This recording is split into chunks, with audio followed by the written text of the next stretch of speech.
My name is Cat Farris, and I am going to show you concepting, character design, page layout, page cleanup, a little bit about inking, coloring, and finalizing with effects.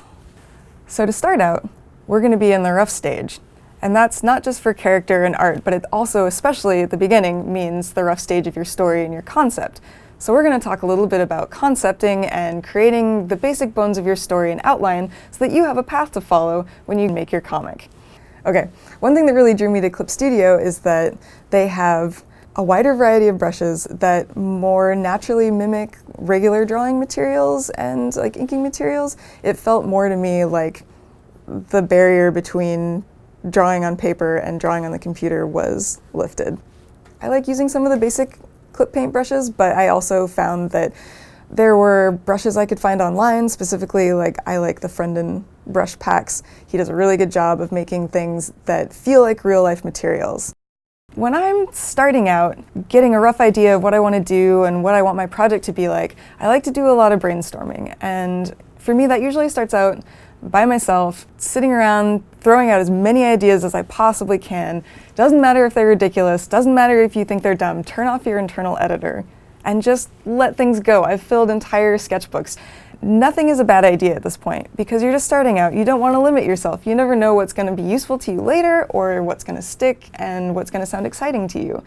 When you're creating a character, I mean, you have to think about a lot of things. Knowing what kind of story you want to tell really helps, because that will dictate your style and it will also dictate what your characters look like. If you have a really silly story, maybe you're going to want to push it super cartoony and have it be cute and adorable or like super round and bouncy. If you have a more serious story, maybe you're going to want to bend more towards the realistic side and have things that are like sharper, more serious, more severe looking.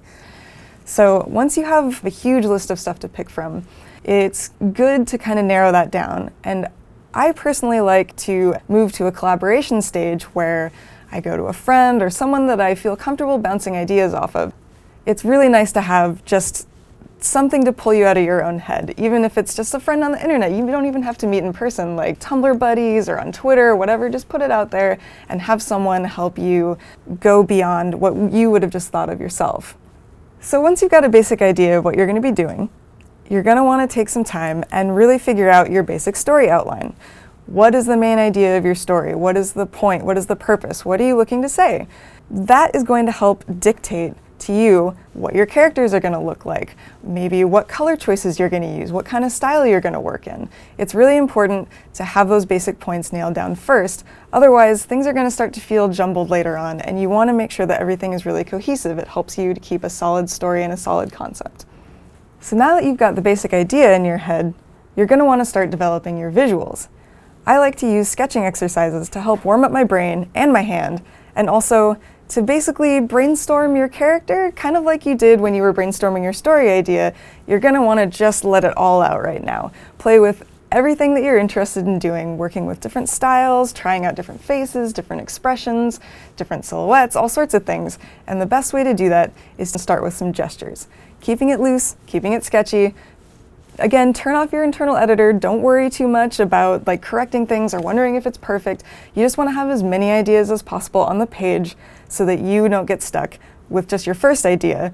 Because, I mean, sometimes your first idea is going to be great, but it's really helpful to have a bunch of things to pick from just in case, so you're not limiting yourself in any way. You want to be as creative as possible. So now that we've got a basic idea of what we're going to be doing, and we've gotten a whole bunch of story ideas out, a whole bunch of character ideas out, we've warmed up our hand, we're going to want to move on to character design. We've already covered rough story, concepting, brainstorming, basic gestures, and basically getting our hand warmed up and ready to tell the story that we want.